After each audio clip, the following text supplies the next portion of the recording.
Hello, my name is Shabria Cannaday, and here is my late entrepreneur interview that I did with Amanda Andoza, the director of Heartland Home Foods based in Charleston, South Carolina. So, Heartland Home Foods is actually a Baltimore based farm lending food delivery service that allows customers to kind of like order their produce and their meat in bulk through the company from local vendors. And what they'll do is they'll actually come and package it up for you, put it in a freezer, and then they will deliver it to your house and put it in your freezer. The company is actually leading in the East Coast for farm specific bulk products. So that is actually a really cool thing about the company.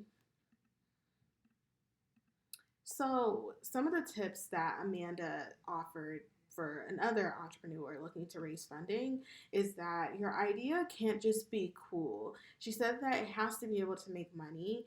And to do that, you have to be able to make your project profitable so that it can kind of like spark the eye of investors.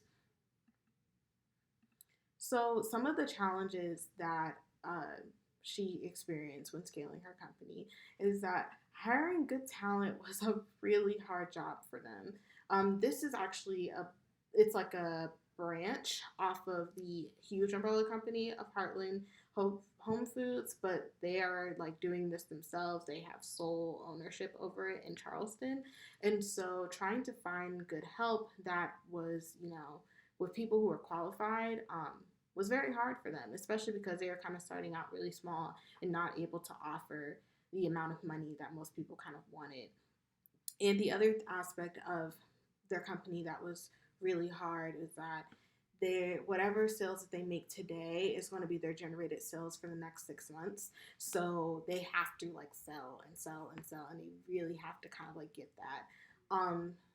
Some of the ways that they kind of like went against these challenges and overcame them was that they ended up changing their hiring strategy and seeing like being a little bit more specific in what they want and what they needed in whatever listing or however way that they put their ads out or did their recruitment. And they changed a lot of their business model strategies to see and like be very clear about what the service is, how they want it, and how they're getting it so that they can get more customers to kind of participate in their service. So, an accomplishment that they were very proud about, or that she was very proud of, was that they actually hit $1 million in sales last quarter, which for them, they actually started the company in October of 2018. And so to hit 1 million in less than a year is like a huge accomplishment. And the development of the job position that they were able to do when they were hiring staff and hiring their first employee was a huge accomplishment because it worked out that they were able to help someone who actually had a felony on their record and were not able to get hired, but had the skills and had everything that they, were looking for, and they were able to, work with her, offer her that job and support, and to be able to kind of like, create this amazing relationship and do really well for their company. So, what's next for their company is that although they're currently based in Charleston, North Carolina, they're opening a second location in Greenville, South Carolina, between 2020 and 2021. And with the second opening of their office, they're looking to serve the Charlotte area, the Asheville, and the Atlanta markets because those are sparking as being huge and very great potential markets. And then their future goal is to turn their company into a national franchise. So, my thoughts in doing this interview process was that I felt like the idea was great.